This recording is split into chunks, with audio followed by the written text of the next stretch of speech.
আসসালামু আলাইকুম রহমতুল্লাহ।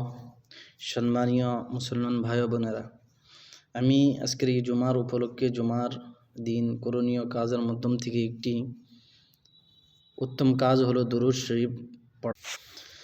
বেশি বেশি করে দুরূদ শরীফ পাঠ করা।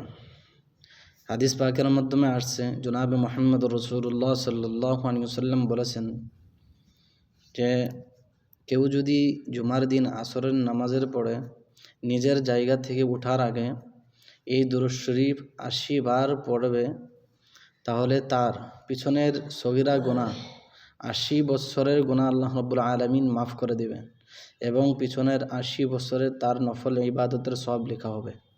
হাদিস শরীফটি হলো, আল্লাহুম্মা সাল্লি আলা মুহাম্মাদিন নাবিয়্যিল উম্মিয়্যি ওয়া আলা আলিহি ওয়া সাল্লিম তাসলিমা। এই হাদিস আশা